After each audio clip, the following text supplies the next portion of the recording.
All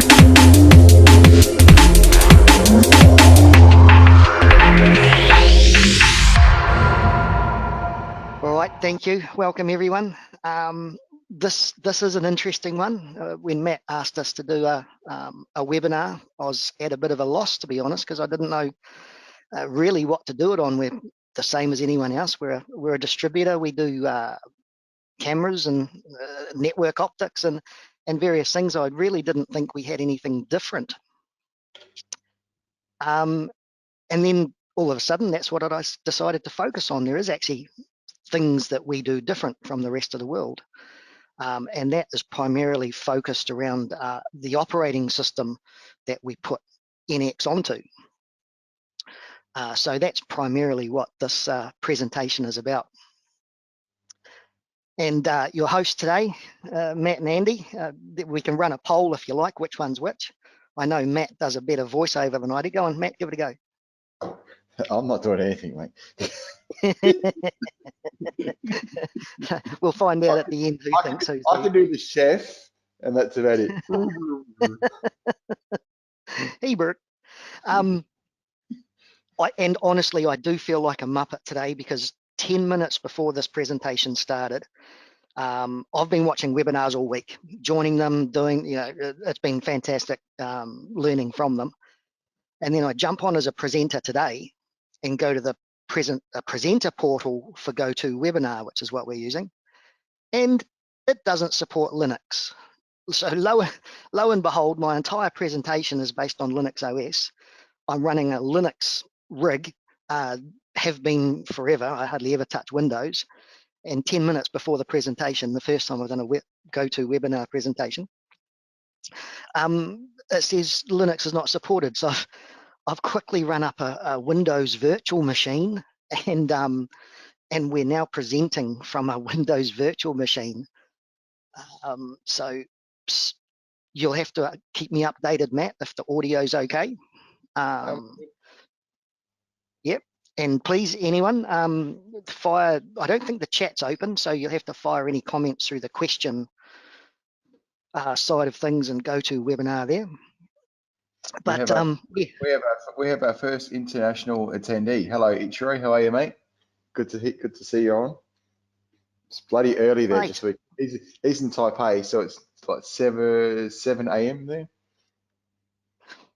Cool. And for the audience, Ichiro is one of our excellent support people in the Oceania region, isn't he?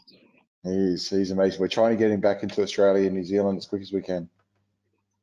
Let's get off this Muppet page. I think I've explained my situation well enough. Quick intros into these things. NX. How many of our attendees are new to NX? Do you reckon, Matt? None. None. Okay. So we're not going to go over the pros of NX. This is a mission statement cut straight off the website from NX. I love it. It's clean, straight to the point, and absolutely 100% true. That the bottom statement here, this one makes me laugh. You know the movie Miss Congeniality, when all the girls get up and say, what do they want for the world? World peace. Makes the world a better place. I do like that movie. Yeah, very good. This is, I'm not too sure if it was the mission statement of NX, but this is what they had in 2016. And one of the phrases then from the founder, Sergey. Is it Sergey or Sergey? I've always called him Sergey. Yeah, Sergey. How many Sergeys are there in an NX? 5. Sergey A, Sergey B. Sergey Y. Yeah, there's quite a few Sergeys. But one of his statements was create software that was so simple. An interesting statement, but it's absolutely true for NX. And NX is really super efficient, is the guts of it. And what we do differently is all based on that efficiency. NX requires an operating system to run on. NX on its own doesn't do disk management. NX on its own doesn't do network management. it needs all of that from the operating system, and none of that is available to NX. And operating systems, generally speaking, are not actually that efficient. So what we've done is we've taken Linux from various stages through the years, and we've tried to make it as efficient as possible to create a true NX appliance experience. The latest version of NX is that NxOS that we're doing is hopefully that. Here's another graphic again from, this one was from 2015, so I think that this is even a surprise to you, Matt, this graphic, which just shows some of the beginnings of NX way back as 2010, and it first got released as a media player. Now, correct me if I'm wrong here, Matt. Eve was the name of the daughter of Nathan. It's Nathan's daughter. Yeah. It morphed into HD Witness.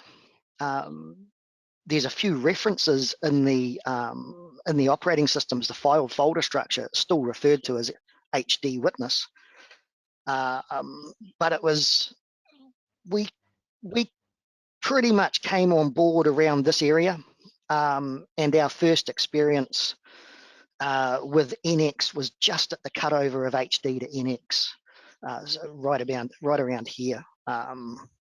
So we've kind of been with NX for a while, and it's been a fantastic journey. And we've taken our installers on the same journey as well. Lots of installers that we have been with us right from back there. This part here, NX HAL or hardware abstraction layer, that's kind of where I kind of gravitated to that side with the operating system. I don't think it ever eventuated through NX, but it's kind of where I've gravitated to.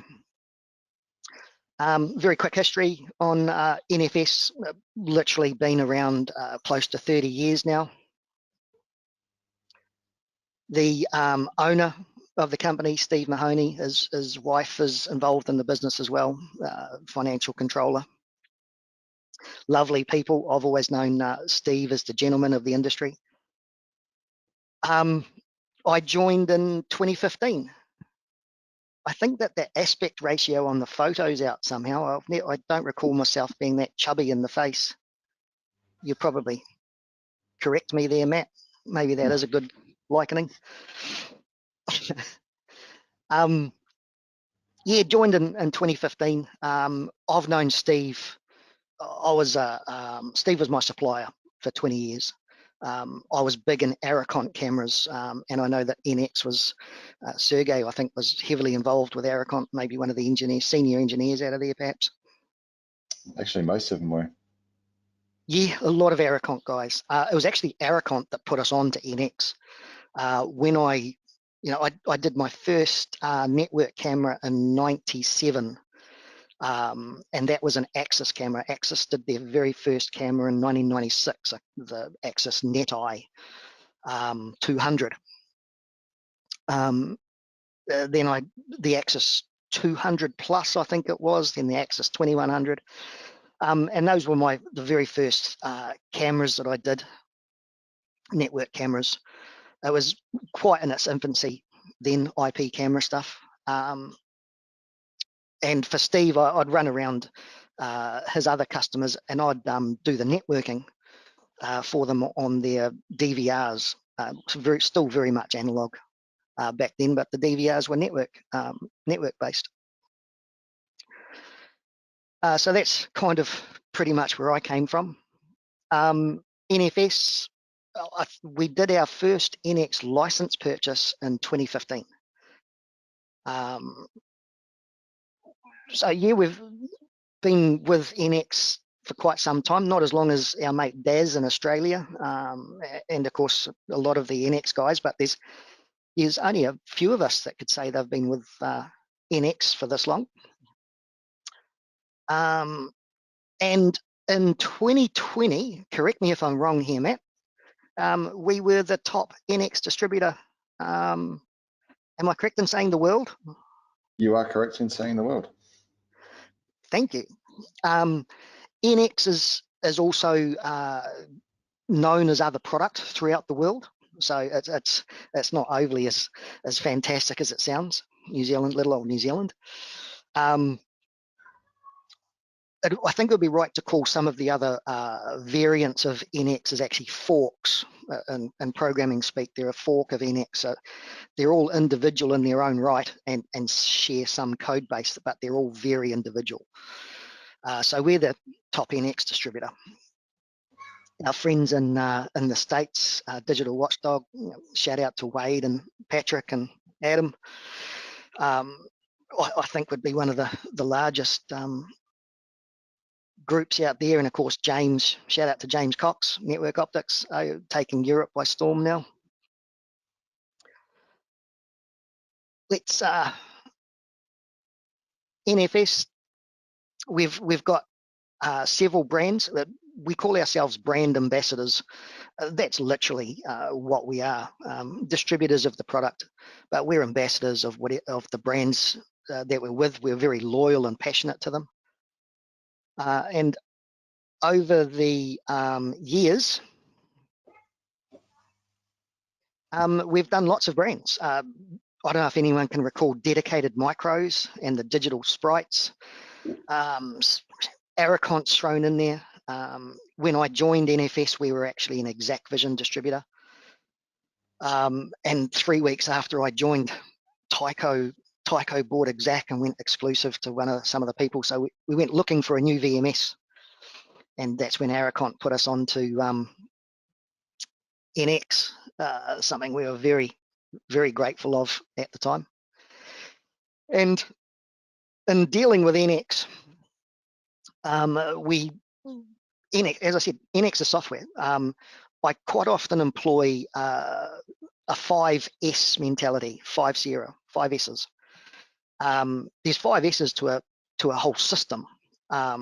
You've got your surveillance cameras, you've got your structured network cabling, you've got your switches, your network switches, you've got your servers, and then you've got your software. And all 5 of them combined give a system. NX on its own is not a system that can do anything for you. So there's all these other things involved. And that's what we do. We supply that whole ecosystem that makes it all happen. And we're quite passionate about it. NX early on in the piece did their own hardware. Up here, the few of you might be familiar with them. I think you've got a couple still on hand, don't you, Matt? Actually, I think you'll find that I reckon you'll find that ISC stole them off me and still haven't given them back. So James, I know you're on. I'd like those NX2s back at some point. Nice dig. Yeah, so this is the NX2, a 4-bay shuttle, a cube, I don't know what you call it. The NX3 was a nice hard drive dense rack server. NX1, interesting little product, the little server hive NX1, that was great, but sort of came end of life. We won't go into some of those stories, will we, Matt? No. Moving on. NFS, starting back with my Exact Vision days, and I kind of got into Linux in 2008, I think roughly. This here is a fanless dual core Celeron single hard drive bay ruggedized server, absolutely fantastic. And NX being so low processor usage, worked great on these dual core atoms. This is our NX1 server, which again was a fanless 1U dual core Celeron, I think it was. Took 2 hard drive bays, little half depth 1U fanless server. All of these are still going today. Even since 2008, this is actually still running my household, all of my cameras on that, and it's still the latest version of Linux. Actually, not quite, latest version of NX. It's still running now. The Intel NUC is a great product mover for us. A super micro 4 1-bay server. Down here we have our workstation. this aspect ratio is not correct on this image. It's actually a little 1U half depth server. And we also do PoE ports on the back of that. And that server has made NX very affordable for our installer base. It allows us to virtually compete with the embedded NVRs out there from the likes of Hikvision, Dahua, and all of these things. It really has allowed us to compete with that sort of thing.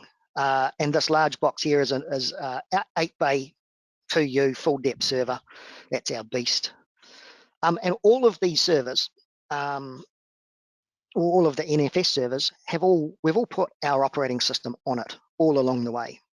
I think I've even changed out. I've still got NX2s running, and they've all been upgraded to our operating system, which we'll get into pretty much now. As I said, NX is so efficient, and I found that the operating systems weren't so efficient, and everyone, I think, has a love-hate relationship with Microsoft over the years, how it changed. And you know, I really loved Windows 95, the way it worked, and it was just pretty much just 1 or 2 clicks you get to where you needed to go.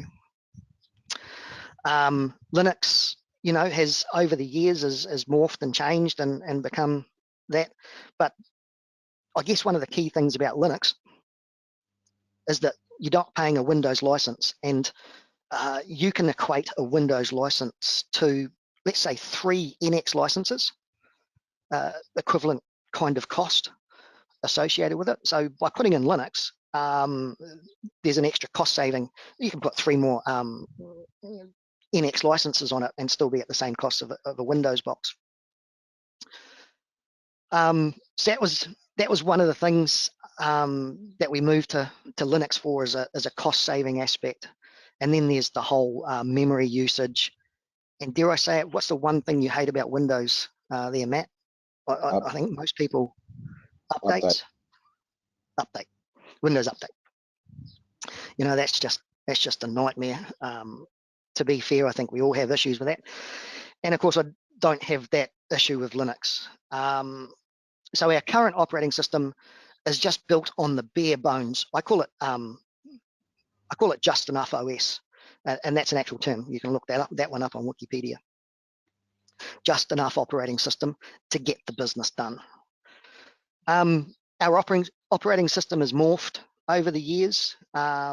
You'll see I don't have any graphic from the original one that I did, you know, 2014, 2015, 2016. But it was built on this Ubuntu Mini remix by a guy named Fabio. Produced this little ISO that was nothing but a Ubuntu client CLI command line interface image. And on top of that, I was able to throw pretty much a graphic stack. Then as NX sort of came out with different versions, and it was actually hardware. Most of the changes were forced upon us by the Intel NUC, to be honest, where they'd come out with the 5th gen, 6th gen, 7th gen CPUs, and it all required the next kernel, Linux kernel, up to in order to run. So I moved off onto an operating system which based on Linux called Elementary. And it was pretty and it was easy to use, and I was able to talk installers through it quite easily. We kind of hit a roadblock there with NX did some explicit Ubuntu only checking in their in-client update. So even though I could install NX on Elementary, I couldn't do an in-client upgrade as NX progressed to version 4. So along with NX changing and the Intel NUCs changing, we progressed to Ubuntu.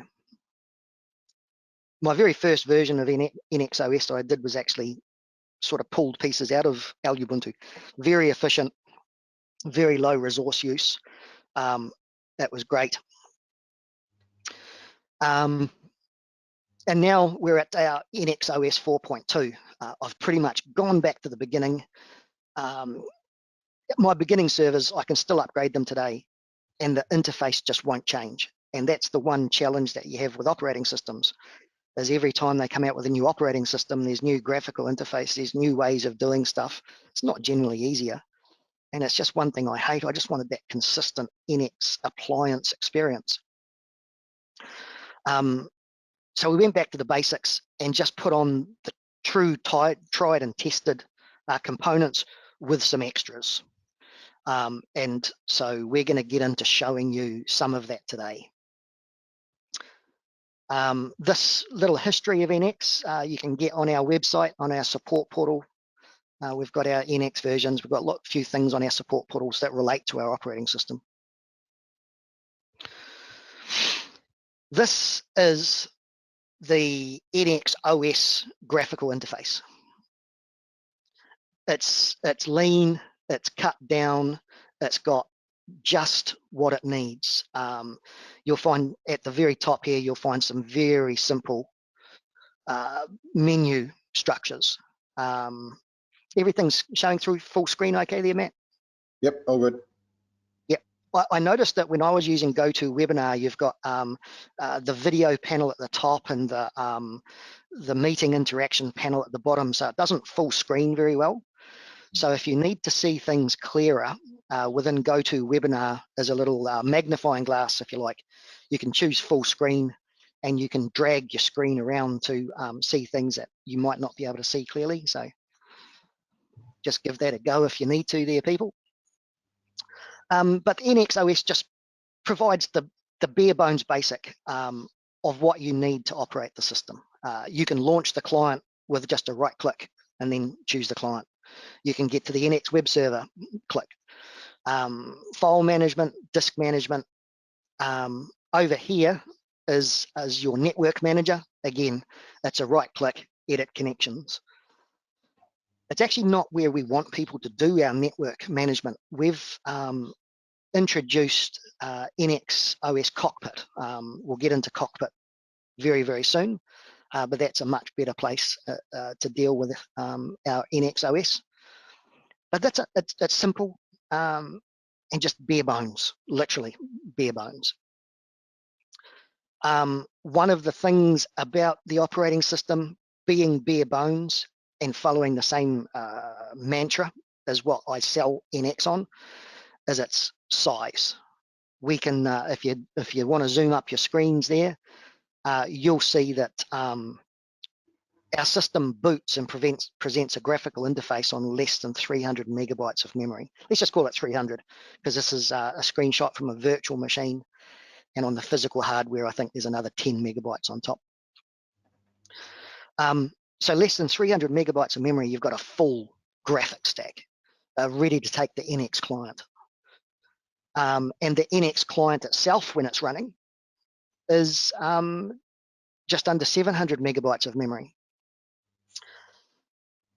Now, we're running this operating system on some pretty low-end hardware with 4 gig of memory, 32 gig operating system SSD, and then whatever size hard drives we can throw in the machine. And it just creates a nice low-cost server. But at the same time, these low-cost servers can easily handle 100 megabits a second of camera traffic. Now, if you're dealing with operating systems that are taking up more memory, then that's less cameras. So if we can give you a graphic stack that provides the smallest amount of memory, then that's more cameras that you can run on the server. Very coarse maths there. Then the other thing that we've done with the operating system is we've allowed the installers to choose how they want it to boot up. You can boot it up and just treat it as a pure server, no keyboard and mouse on it whatsoever, and screen, and that would be called a headless setup. We'll move into headless setup shortly.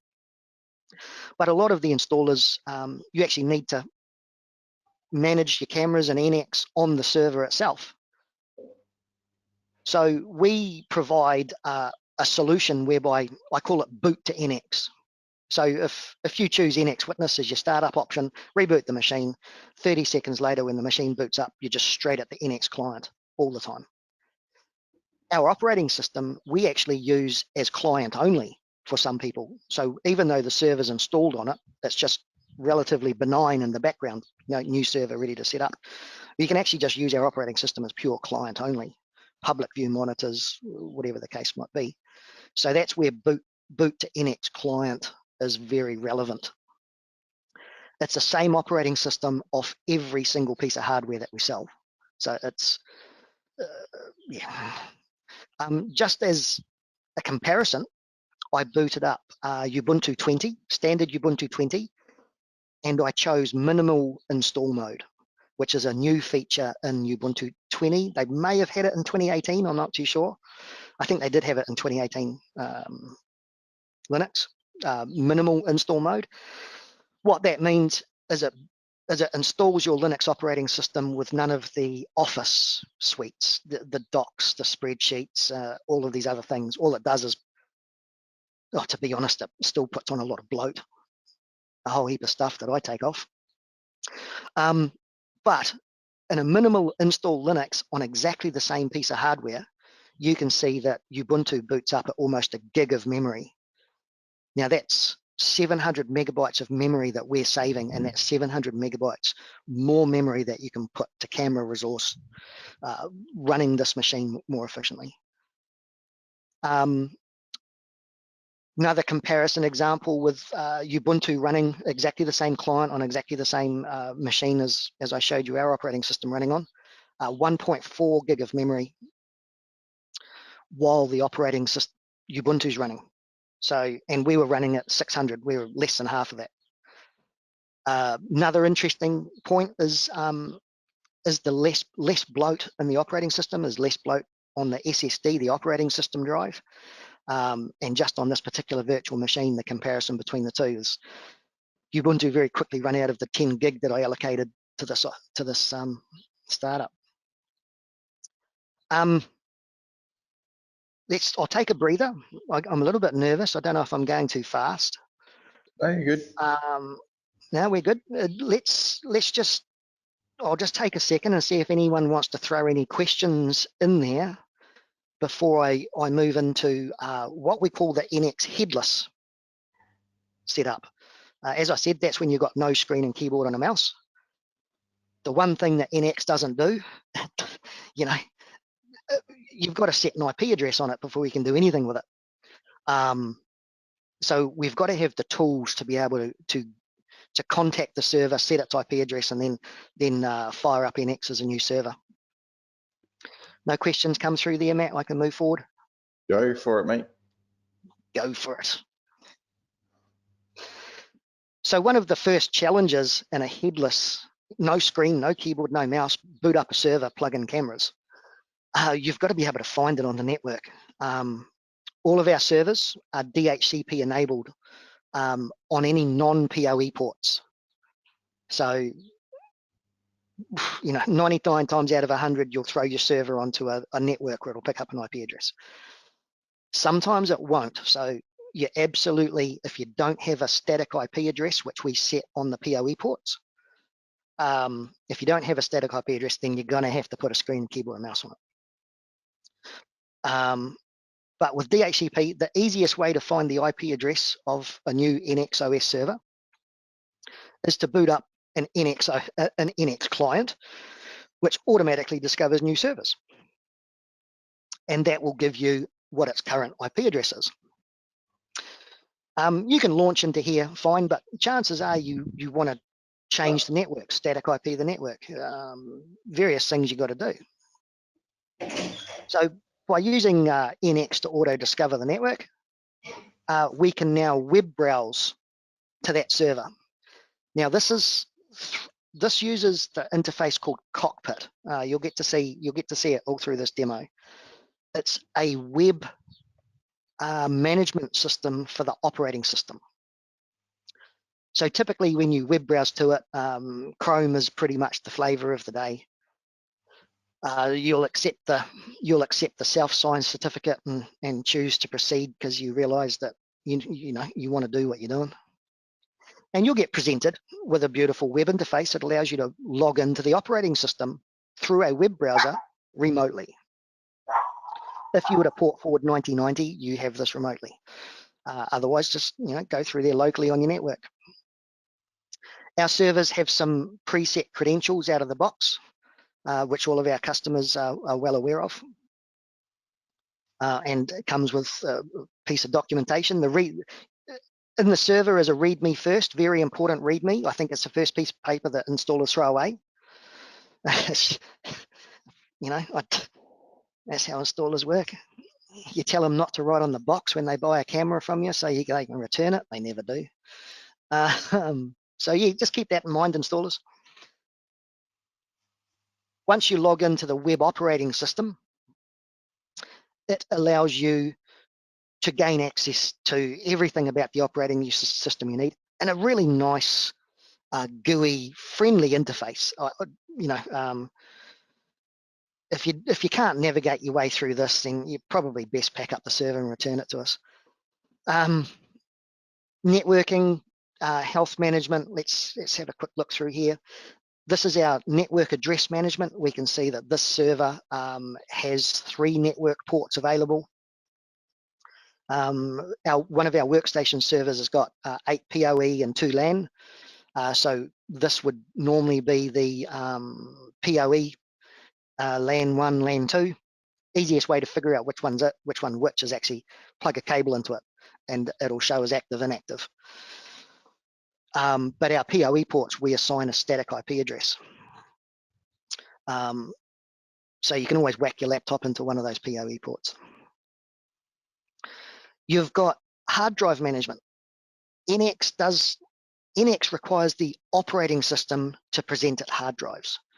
So if an installer has to replace a hard drive in the future, or you know, whatever reason, Nx ain't going to help them. It's the operating system that you need to format the drive and present the drive to the operating system so that Nx can use it. So you've got to have access and know how to do that for hard drive replacement.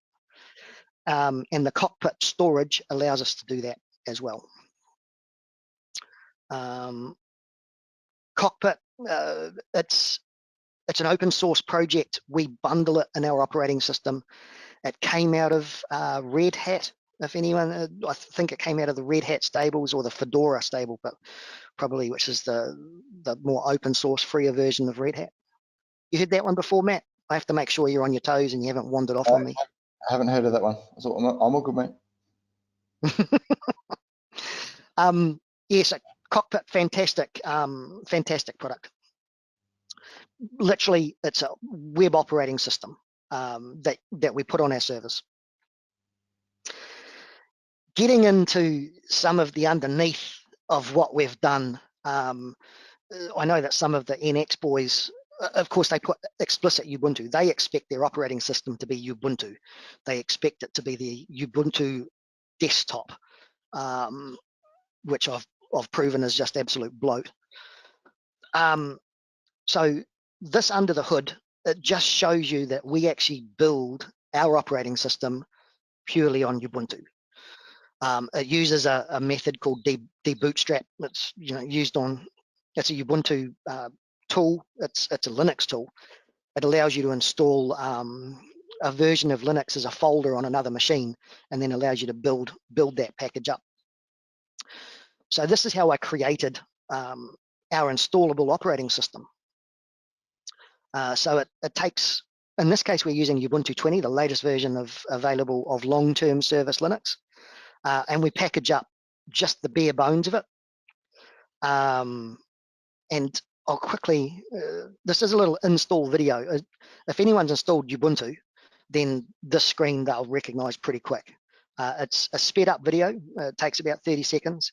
So it goes through a normal Ubuntu installer. And I've customized, I actually had to customize the slideshow installer for various reasons. And it does a Linux install. So every one of our machines, hardware servers that we sell, we have plugged a USB into it we have installed it, we've formatted the drive, we've run it up, we've tested it, and I do have to confess, it's a very human process, and I think occasionally, very, very rarely, we have sent a server out we haven't actually run this process on. Twice ever, I think. What a nightmare that was. I actually got an installer to download my image and run through the install over the phone, which was really cool. Once our operating system boots up, I build into it a update wizard.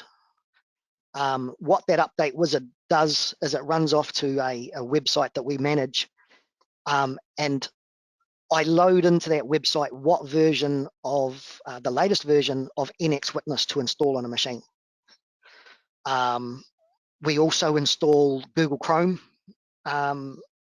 and Chrome Remote Desktop. I've got a section on that further down. The latest version of Nx Server, the latest version of Nx Client, and in regards to our PoE workstations, we load the drivers on there as well. So all of our latest OSs, when they go out the door, at some point in the future, if they need to install NX, a different version of NX, they can do that through this wizard. They just click the wizard, answer a few questions, and they get the latest things. It also means that we can push out variances to the operating system that we might discover, bug fixes. We've recently partnered with DW, Digital Watchdog, out of the States. And in order to get the analytics working on their camera, with their cameras in NX at the moment, we have to install a plugin. So I can load that up into our script up there. Anyone who wants it can just run the wizard and answer yes to the DW plugin, and it would do that. So it's a little bit like a Windows update in that regard, but I'm in full control of it. Let's move on to some of the advanced features of what Cockpit can offer for these servers. This is the wizard running through, by the way. It just runs through and asks you if you want to. I'm no graphic designer, so I just use pure script. I'm all self-taught, so I don't have the cleanest of code available, but it works. We don't have any troubles there. One of the things about NX, one of the real powerful things in X is actually launching the client with some command line options. With command line options, it allows you to launch NX on a particular screen if you're multi-headed. It allows you to open particular layouts. There's so many things. You can find this article on the NX support if you just use a couple of keywords here, desktop CLI. In NX support, you'll come pretty quickly to this article. The thing about launching NX with all these command line options is you've got to load the correct NX version. You've got to figure out what that is first.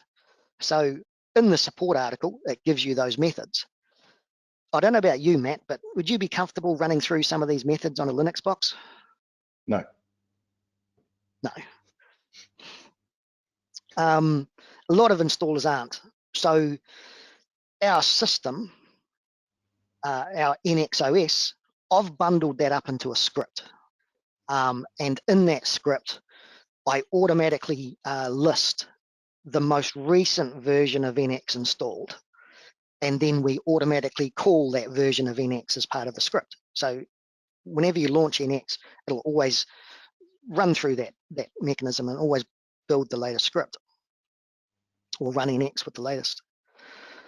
Lots of parameters within the NX in startup that are very, very valuable. Again, that article will explain them all, but if you're dealing with automatically loading layouts for customers, especially when you're using NX Client as a public view monitor, or you just want static screen set up, then you've got to go to the command line.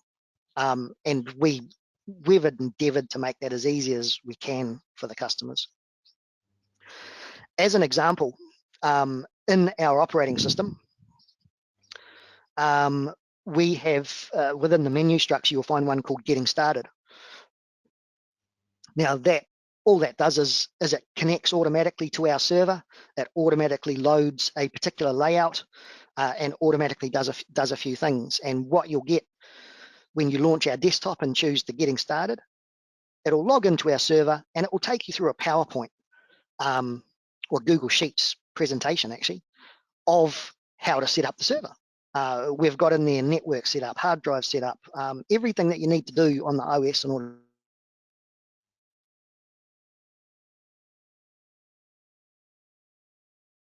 Lost you there, Andrew.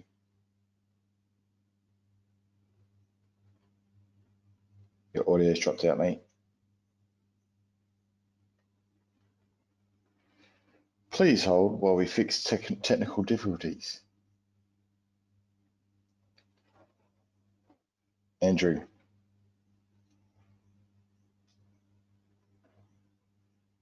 Your microphone's dropped out, buddy. His internet has dropped off. All right, take this opportunity, people, to grab a quick drink. Hopefully he'll be back soon. If you have any questions, you can put them in the questions tab as well, and we'll get to them as they come through. It's a question from Ryan. Audio is down for me. Yeah, I know that, mate. Audio is down for everyone. All right, are we back in, Matt? Yeah, we're back. All righty. This is why I don't like Windows. Windows decided to reboot on me. This is the Windows virtual machine, so we're not gonna dwell on that one too much. Let's just try and get our screen back to full screen, shall we? What have we currently got? You want to allow me to present my screen there, Matt?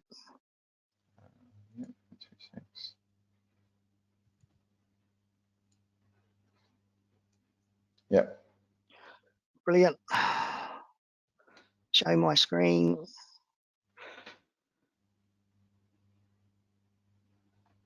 Are we back in? Have you got a full on screen? Yep. Awesome, buddy. This is the advantage of putting an agenda in your slideshow. Is I should just be able to click straight back. Come on. No, it's not going to. Let's just somewhere around here. Oh, fuck it. Let's just move on. Hope you can edit out that blasphemy that I just used.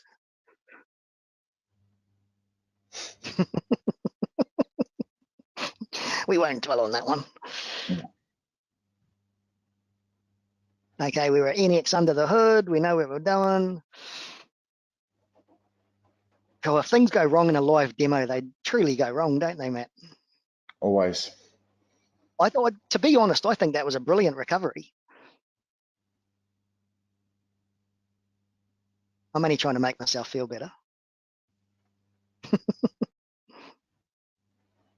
Oh, that's what I wanted. All right, some cockpit advanced stuff. This is, I know people will be keen on this sort of thing. What cockpit allows us to do is within the services, Linux has got little timer scripts basically built in it, and this cockpit operating system allows us to access those operating system timers. So what I've done is by creating a script that uses the Nx Witness API, and here we go. You can see up here. We're calling a camera ID. We're calling a JPEG image from it, and using the timer, I can tell it to run that timer at 9 a.m., 12 p.m., 3 p.m. Pull a JPEG snapshot from NX, store it on my server, and then at a later date, we can use another Linux tool, which is actually what NX is built on, FFmpeg, I think. I'm pretty sure. And tell it to make a video out of all of those snapshots. That is really cool. I'll actually show you. I've been running a snapshot out of one of my cameras at home, so I'll show you that in action too. Through that web interface, it's quite easy to do. This is one of the benefits in dealing with NFS, we help you out with this type of scripting stuff. Another use case for creating a timer, we had a customer that NX, as fantastic as it is, we experienced in one particular situation, it had a memory leak. So the system was running out of memory over a period of time. So until NX were able to work with us and identify the problem, I think we actually just waited for another release of NX and it sort of fixed that problem for this particular camera that it was involved. We just restarted that network optics media server every morning. 7:15 is the example here. The downtime on that, I think, was because it was a safe shutdown of the whole system. The downtime was less than 20 seconds of that service up and down. Another very new feature in our cockpit web management. It doesn't come by default. It is as part of I'll call it a plugin from 45 Drives, very nice bunch of guys who do super large disk storage management systems based off Ceph, which is distributed server storage stuff, big, huge Google-based stuff. We can turn our NxOS into a NAS server. So it doesn't have to be running NX. It could be just making all of the hard drives in your hardware storage available to NX for external storage. Sorry, my argument is... Just had a quick question come through. Can you control where the snapshot saves? For example, could this be sent to a cloud drive? It has to be available to the operating system. So let's just jump back to that. So in this case, we're saving it to a local storage. With Linux, if you can make that storage available to the operating system, then send it there. Go for it. Use NFS shares, use SMB shares, if you've got plugins that give you FTP file storage, do it. You could, in fact, with Linux, FTP.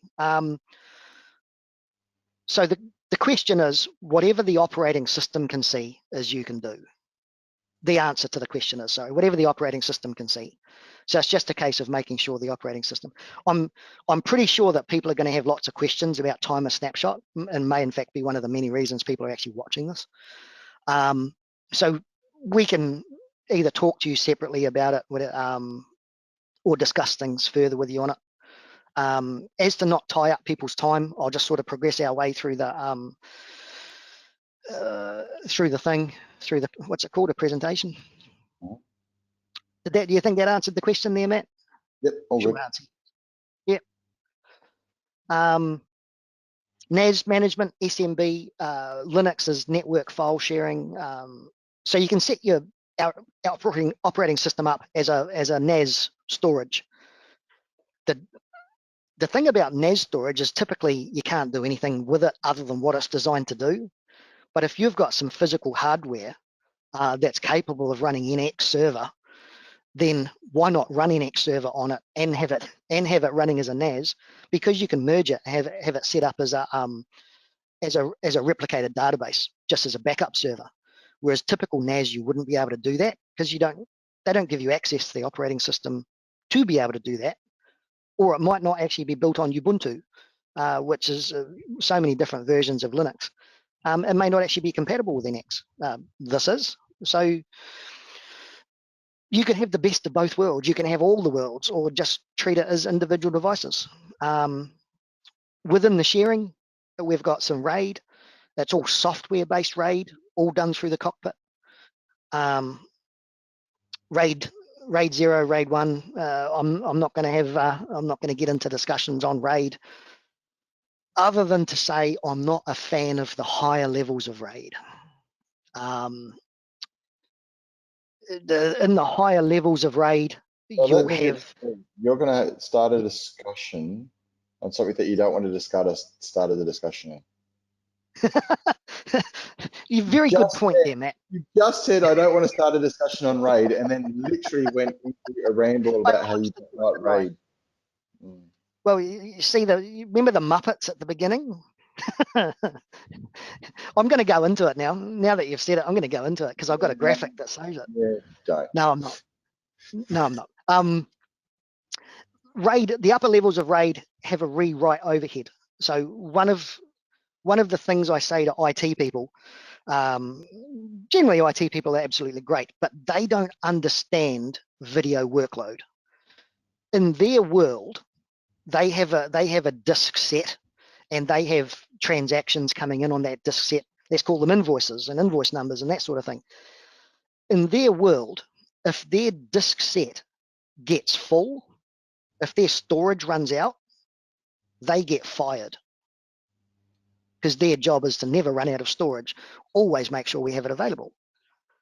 In the video world, our disk sets get 100% full, or near enough, as a natural course of action. In fact, if our disk sets do not get full, we get fired. So when you explain that to IT people, they kind of start saying, oh, hang on, what do you mean? And the workload on disk sets between normal thing and video is great. And when RAID gets 100% full and has to write stuff, delete stuff and write stuff back in, that's when RAID turns into a slug. So that's it, Matt. I'm not going to dwell on that. Move on. Moving on. Within the networking interface, we have the ability to turn all of our network ports on a server act as a network switch. You might not want different physical network subnets. You may, in fact, want our 8-port PoE server to have an uplink to it, function in our cameras, and you might want to cascade it off onto another server, but you want everything on the same network. So what we do is you can bridge all of those network ports together, or 1, 2, or 3, or whatever combinations you like. And you can literally turn your server into a network switch. That's probably going over the head of a lot of people, but it's a very cool thing that you can do with your networks. And in fact, we use on our PoE servers, we actually do what's called a shared network on the PoE servers, whereby the PoE ports become their own private network. A DHCP server gets enabled on that private network, and the internet is passable on that network through the other network ports through network address translation, NAT. Essentially what that means is we can almost create a plug and play style NX appliance, especially when you start using digital watchdog cameras. Are really cool because their cameras are DHCP enabled out of the box. Lots of other camera brands have got a static IP and you've got to prepare them. The digital watchdogs, cool, DHCP enabled, plug them into the PoE ports, they show up on NX, you right click, you set your admin credentials, and bang, you're away. You don't have to program a single thing. So very nice, very cool, using shared network ports. I'd be surprised if you don't get a question on that one come through, Matt.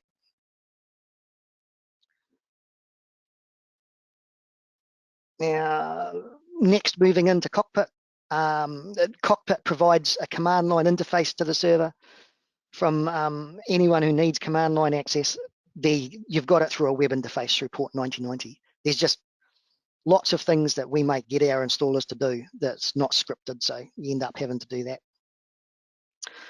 A couple other tools that we like using,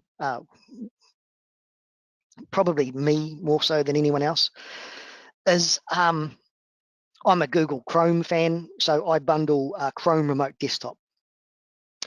Chrome Remote Desktop is literally how I'm going to do my demonstration next, unfortunately, due to the fact I don't want to run a VM inside a VM, and I don't have the hardware resource for it.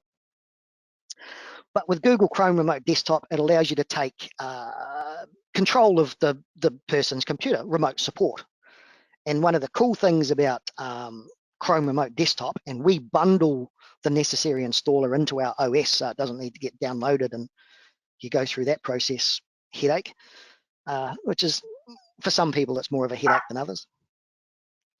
But you can actually set it up headless. So as long as you've got 9090 access and terminal access to our server, you can follow Google Chrome remote desktop instructions and just put these commands into the terminal, and you'll take control of the person's computer. No screen, keyboard, mouse. Another product, my personal favorite, is DW Service. It's an open source remote control team viewer clone kind of thing. Great thing about it is it does everything in a web browser. So after downloading the little controller agent, everything's done in a web browser. And I'm hoping that in the next version of NX, I can actually run screen remote control as a web browser within the NX interface. It doesn't at the moment because of session credentials not passing through, but I'm pretty sure it does in the new one. DW Service, very cool, cross-platform, Windows, Linux, Mac. It also allows you to install it silently in the background with no user interaction. So as long as you've got command line access, you can put it in silent mode, either with a key that gets generated off the website or your email credentials that you've logged in with. This is an example of me installing DW agent silently through the command line. We just run a command that gets it, downloads it for us, and another command that just installs it. Have I just missed the screen? Yep, I did. I thought I did have an example of DW Service running on the website, but that's okay. We are running a bit over time, Andrew, so we kind of need to cut it shorter now. Cool. We try to limit these webinars to an hour, so we don't want to take up too much of that. I don't know how long I've rabbited on for, mate. 1 hour. I don't have my counter on me. An hour. Okay.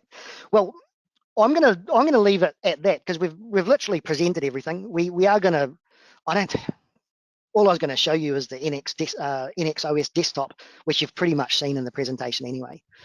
So I think the answer here is, if you want to know any more, here's your two contacts. I think I was being very generous to you, Matt, because of the other names I call you. That was probably the better of all the names I've come up with for you, mate.